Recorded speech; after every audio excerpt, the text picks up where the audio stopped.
Good evening, everyone. Tonight, I want to talk about 7 places that are coveted by older women, not places on a map, but spaces in life, within ourselves, and in the world around us. These places are not bound by age, but they are unlocked by experience. They are where wisdom meets desire, where reflection leads to action, and where courage reclaims joy. Let me take you on a journey to explore 5 of these places, each rich with meaning, and each waiting for you to claim. For many women, the earlier years of life are often spent seeking permission. Permission to speak without fear of judgment, to lead without resistance, to desire without guilt. It's a quiet and unspoken conditioning that shapes behavior, choices, and self-perception. The world subtly, and sometimes overtly, teaches women to wait for approval, to tread lightly, and to temper their aspirations in favor of what's deemed acceptable. But there comes a moment, perhaps after years of questioning one's worth or second-guessing every decision, when something profound shifts. The realization dawns: permission is neither required nor necessary. The power to exist unapologetically, to take up space without hesitation, was always within. Older women, having traversed years of compromise, often come to long for this place of unapologetic confidence.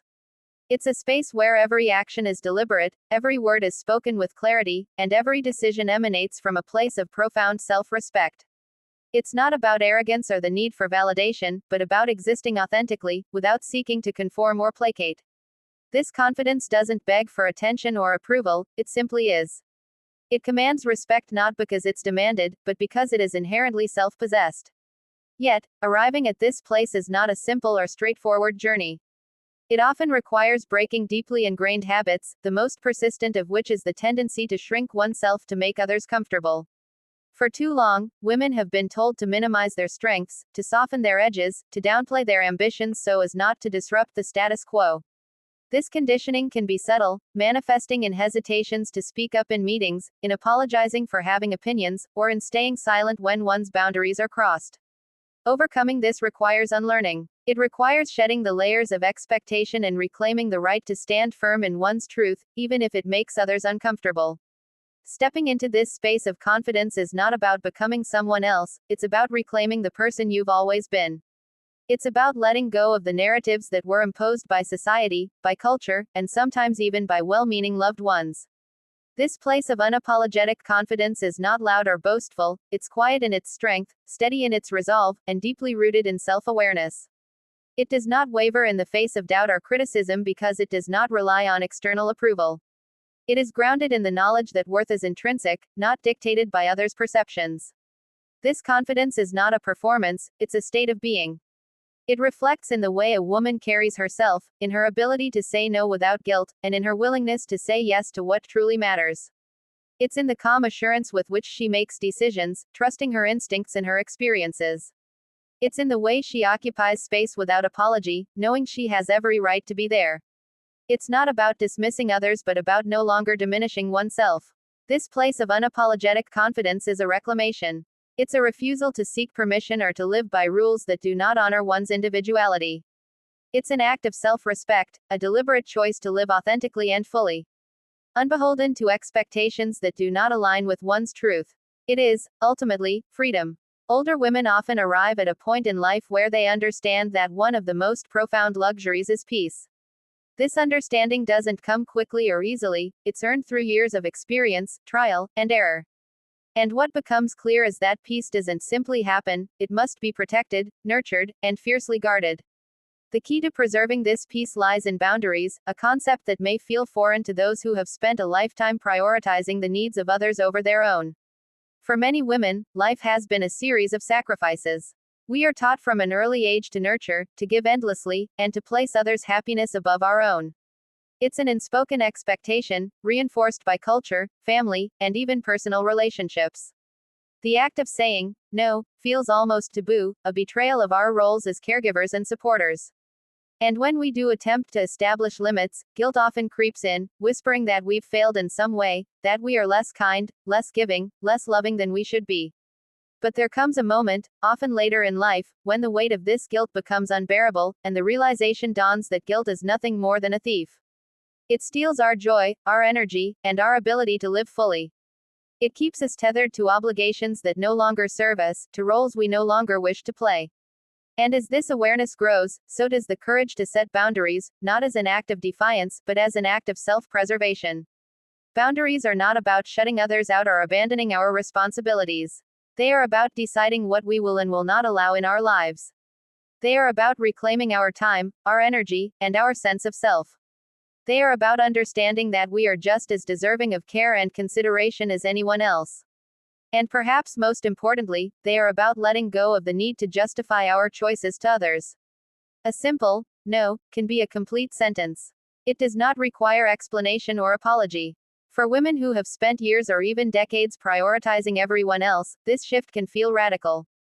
But it is also liberating. It marks the point where self-sacrifice ends and self-preservation begins. It is where we finally give ourselves permission to choose ourselves, unapologetically, wholeheartedly, and without shame. This is not selfishness. On the contrary, it is an act of love, not only for ourselves but for those around us. When we honor our own needs and limits, we model what it means to live authentically. We show others, especially younger generations, that it is possible to be kind and giving without losing ourselves in the process. We demonstrate that self-respect and self-care are not luxuries but necessities. The place of boundaries is a sacred space. It is where we protect our peace, preserve our energy, and nurture our well-being. And in doing so, we create a life that is richer, fuller, and more aligned with who we truly are. This is the gift we give ourselves, and it is one of the most profound gifts of all. Society has long perpetuated the idea that beauty is the exclusive domain of youth, as though it's something fleeting, something destined to be left behind as the years unfold. Women, in particular, are bombarded with messages that suggest beauty fades with age, that wrinkles and gray hair are signs of something lost rather than something gained. But here's the truth: beauty doesn't vanish. It doesn't fade away like the glow of a setting sun. Instead, it transforms. It deepens, it matures, and it flourishes in ways that often go unnoticed because we've been taught to look for it in all the wrong places. The place of rediscovered beauty isn't about what stares back at us in the mirror. It's not about chasing the unlined skin of our 20s or lamenting the changes time brings. It's about something much more profound: perspective. It's the realization that beauty isn't static, it's a living, breathing thing that grows richer with age. It's in the way we carry ourselves, no longer weighed down by the insecurities of youth. It's in the quiet confidence that comes from knowing who we are and no longer feeling the need to apologize for it. This beauty cannot be painted on or smoothed out, it radiates from within, born from a life lived fully, from lessons learned, and from scars that tell stories of resilience. There's beauty in the spark of our eyes, a spark that speaks of wisdom and a well-earned sense of self. That spark isn't diminished by age, it's magnified by the depth of experiences that light it. Every triumph, every heartache, every moment of laughter, and every tear shed adds to its brilliance. And there's beauty in our smiles, not just in their symmetry or brightness but in the stories they hold. These are smiles shaped by years of knowing when to laugh and when to offer comfort, when to smile for others and when to smile for ourselves. They are testaments to a life that has found joy despite challenges, that has chosen to celebrate in the face of change. Rediscovering beauty as we age isn't about clinging to the past or trying to turn back the clock. It's about embracing the elegance of experience, the richness of a life lived authentically. It's about letting go of the notion that beauty is tied to youth and understanding that it exists in the here and now. True beauty lies in the way we engage with the world, in the grace we offer ourselves and others, in the kindness we extend, and in the strength we embody. It's not about competing with the past but celebrating the present, in all its complexity and wonder. We often spend so much of our younger years chasing an ideal, trying to fit into molds created by societal standards. But as we age, we begin to see through those illusions. We stop striving for perfection because we understand it was never real. Instead, we embrace what is genuine, what is unique, what is wholly and unapologetically us.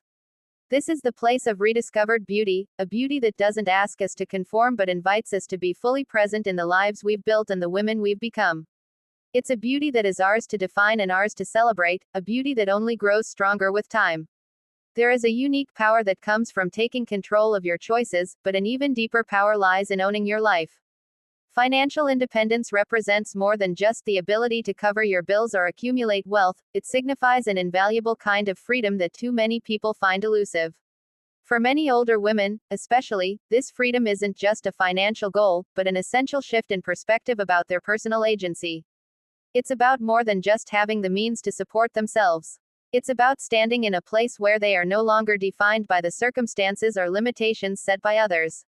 Achieving financial independence is about knowing that, no matter what, you hold the reins of your own life. It gives you the ability to choose, to walk away from situations that no longer serve you, or to make bold decisions without worrying about external approval. In this space, there is room for growth, self-realization, and ownership of your decisions in ways that were once unimaginable. The power lies not in simply having wealth, but in knowing that the decisions about what to do with that wealth, what career to pursue, where to live, how to spend your time, are solely yours to make. For many women, especially as they age, financial independence becomes a defining marker of personal strength.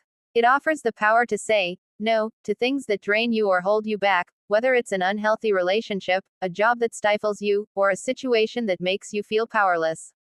It gives you the courage to say, I earned this, without needing to justify or explain yourself to anyone. It is a bold affirmation of worth and the acknowledgement that you don't owe anyone anything but the right to decide for yourself how your life will unfold. But this freedom is not just about removing yourself from situations, it's about placing yourself in a position to actively decide what comes next. Instead of relying on others or hoping for change, you have the ability to create the future you want to live. Financial independence isn't just the absence of dependence, it's the deliberate choice to act according to your own desires, needs, and values. This is the essence of true agency. When a woman becomes financially independent, she transcends the idea that her worth is tied to anyone else's support or validation. She reclaims her power, not just in terms of money, but in the way she interacts with the world. Financial independence allows her to prioritize herself and her needs, to cultivate her personal growth, and to make decisions that align with her deepest desires. It's not about hoarding wealth or maintaining control for the sake of power, but about the quiet confidence that comes from knowing you are fully in charge of your life and your future. The significance of financial independence goes beyond the practical aspect of money, it's about psychological and emotional freedom. It means having the ability to make decisions without fear of losing someone's support or approval. It's a space where, once you step in, you no longer need to ask for permission or seek validation. In this space, there is no room for self-doubt or second-guessing your worth. You are the one who decides what comes next, and that realization alone is priceless. There is a place of quiet joy that many of us eventually find, though often only after we've endured life's inevitable struggles. This place doesn't arrive all at once but instead unfolds slowly, gently, and unexpectedly. It comes after we've weathered storms, after facing deep loss, and after realizing that life isn't about chasing perfection or grand gestures. Life is, in truth, built upon the smaller, quieter moments that stir something deep inside of us. These are the moments that make our hearts swell in ways we hadn't anticipated. They are the quiet, tender reminders that joy exists not in big events, but in the everyday experiences that often go unnoticed. This place of joy is where we finally learn to stop rushing. It's a place where we stop focusing on getting somewhere, and instead, we begin savoring the moments as they unfold. It could be a shared laugh with a close friend, a moment of solitude that brings peace to our soul, or the warmth of a sunrise that fills the world with possibility. It's in these seemingly small things that we begin to truly understand what joy means. In this place, we realize that joy isn't something we have to chase, but rather something we can start to live. It's about being present, appreciating the quiet moments, and allowing ourselves to feel content without seeking constant external validation. Quiet joy is precious because it isn't something that can be bought or manufactured. Unlike fleeting pleasures or external markers of success, quiet joy comes from within. It's a state of being that can't be rushed or forced. It's found in embracing the present, accepting the imperfections, and recognizing the beauty that exists in the here and now. It's about finding peace with who we are and where we are in life, no matter what we've gone through or what we've lost. There's a quiet strength in this kind of joy, one that isn't loud or showy, but steady and deep. This kind of joy doesn't come from striving to be someone else or from the validation of others. It comes from simply being ourselves, allowing ourselves to let go of the pressure to perform or to impress. As we grow older, we learn that our worth isn't tied to what we achieve or how much we accumulate. Instead, it's rooted in the small, sacred moments that make us feel alive. These moments might seem insignificant to others, but to us, they are everything. We all have a place inside us where quiet joy waits. It's not a far off destination but a space that's available to us right now, if we are willing to claim it. It requires a certain kind of courage, a willingness to step into the unknown, to choose peace over chaos, and stillness over constant movement. And as we take this step, we find that it's not about age or the amount of time we've spent searching for joy, it's about finding the courage to claim it, to choose it, and to live it. The door to this place of quiet joy is open to all of us. We are never too old, too lost, or too far from it. The only thing we need to do is walk through it, to step into that space with open hearts, ready to embrace the kind of joy that doesn't need to be earned, but simply experienced. What we find on the other side is the most sacred gift of all, the ability to live in joy, every single day. Thank you.